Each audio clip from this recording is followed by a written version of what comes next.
Man, I was like in two minds when I smoke. Keeps me calm, to play, to stay focused, almost like it's a part of me. A bad part of me. I'm the only man at home, so when I decided to start work, the manager said, "Whoo!" He was in everyone's case. You can hear him yelling at other staff. So I tried keeping it cool. It was difficult without the packs. Wasn't in a good place. Stuff was piling up, training, class, work.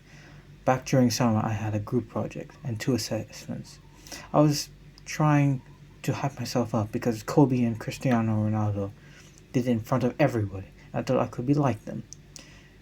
Smoking was always a part of my family. My dad used to smoke while I trained. The smell of astroturf and tobacco, I still remember it like it was yesterday. Didn't realize how bad it was. When mom got sick from smoking, there was a pain that just left. Just me and my four siblings. It was a hard, man, because I thought no one really died for smoking. Like normal people to be enjoying themselves while the news or your doctor or that crazy teacher would be screaming about staying away from it. I looked in the shops just for the cigarette boxes, so I, thinking to myself about the price, even I asked the price. I was about to legal to have packs. Everyone was doing it, so I thought it'll help me being so burnt out. I literally had piles of smelly socks and wiped away jerseys in a heap, and I was getting shitty grades. So, in September, I bought my first pack. Just before a late match, I bought my pack of cigarettes. I was having two packs a day, one in the morning before school, then another just before the match day started. I thought I could have a cig was enough, but stress didn't go always. Everything was getting more expensive. Bread, eggs, meat. My little brother wanted pasta for dinner, but I couldn't afford it. It got so bad that I had to go to the doctors. He told me that I had to pay a price, and it wouldn't just affect me, but my siblings. So I just wanted to be Kobe. As occupational athletes, we placed under a massive amount of pressure on match day. Like athletes are trained for match day, but match day for us is every day. If you have a manager at a moderate corporation, it's like having a schedule like this. The most important meeting in the morning, projects that you need to complete in the afternoon, finally rubbing kids from kindergarten. The main point of in part 3 in the mini doc series, I'll be giving you all the arc of all types from Sunday League football side, the tobacco, and the anxious kid. This is the last video in the mini doc series of substances that affect occupational athletes. To add some context, the two main scenes that portrayed in that for me were the most influence on me is the form in the dark room. You often find a sequence of scenes of someone's life that end up defining them. The stressed out kid. I grew up in a crazy household. My mom and dad were always screaming at each other. You were supposed to cook food today, Dad. Father, I didn't cook for you, son of a bitch. This gave me a note like to stand on. Saying that is like nothing big. Every night was just the same, trying to sleep, with the barking and the howling in my ears. It still felt ill. I was always on edge. A sudden loud noise was, in this case, was a scream. Screaming can trigger a fight or flight response. The sympathetic nervous mediates the result of a hormone norepinephrine. A child often needs that safety. That environment that stage design is based on the 5 domains of development. The physical, how the child interprets and manipulates the scene, using a fine motor control like expressions to move fingers and or gross motor control to maneuver themselves throughout the scene. Cognitive, the sort of link between perception and reaction, how the child is able to use information. The psychologist Piaget reckons sensory pre-operational stage, concrete operational and formal operational stage dictates this communicative.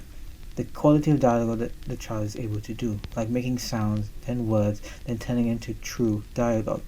The social economical, the true character of the child, to truly manage themselves in a dialogue and characterize themselves. I was good. I was at school, always upbeat, active girl. I had dreams of becoming a doctor.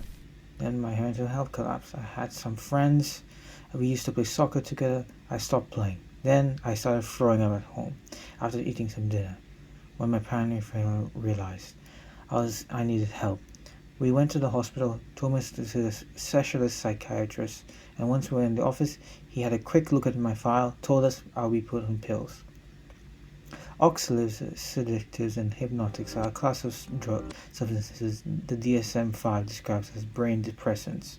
This includes all the sleeping medication and almost all anxiety medication.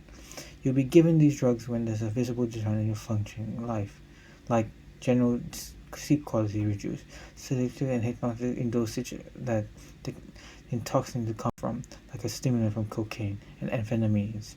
It's common amongst 18 to 29-year-olds and lessens with age. A 65-year-old is statistically less likely to be on amyloids, sedatives, and hypnotics. You see the potential occupational athletes who fell in the web of anxiety. The external social pressure has been placed. All occupational athletes start at the grassroots level with a guiding hand that's able to monitor their route or be their anchor, yet be able to push them. The ball was played to me after I was in a pocket of space, the corner of the court. Coach always had to do this in practice. Man, when the ball went whoosh, I knew the coach was smiling at me. Coach was an ex-pro, almost made it to the NBA. Had bad luck in the NBA draft against Michael Jordan, Magic Johnson. That was basketball, the best sport on the planet. The coach always kept this in spare in his pocket, just in case his pack of Marlboros or every time he was finished. He always had a grin on his face when he had a quick smoke of his pack more. If you had bills piling up or having trouble with his missus or us or when we're trying to get his taxes out, he always takes up 7 cigarettes in one go. Cigarette affects people whom trouble with coping with focus and recovery, an essential part of every occupational athlete. If you look at the course, tobacco has 3 stages or acts. Ritual begins all the way before buying your first pack or putting the cigarette in your mouth. Stages of development foreshadow that smoking the cigarette already begins when the baby puts his thumb in his mouth. If the parent guides this stage correctly, no issue for life.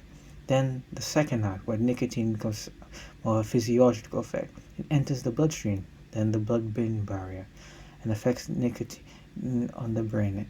Its dopamine leading to visible symptoms and a decrease in appetite, nausea, and dizziness. The withdrawal stage, which usually lasts 2 days with a combination of insomnia, irritability, and anxiety. The duality, or rather the contrast of high that dopamine receptor and low of reality.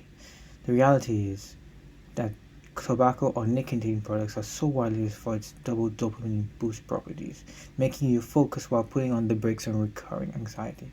All this allows a change of mental state of the person as you hyped up sportsman, ready to take the field, court, or ring. The harsh reality is that 1.3 billion people on the planet have tobacco in their lifetime, mostly from lower or middle class backgrounds. Tobacco acts like an intravenous lifeline, also sucking the spirit of both people that's selling and buying it. It's like a master. It's almost like God to you and I. When you learn during this episode of the mini doc series on substances that hold us back, that the little child or that 14-year-old inside of us often has dreams or a sense of imagination that guides the current self through life. But if that's disturbed and we never allow a chance for us to come to terms with that, we produce a person often reliant on substances in order to survive. If you like part 3 of this mini doc series on substances that hold you back, like, subscribe, and share the video with your tribe, colleagues, and occupational athletes.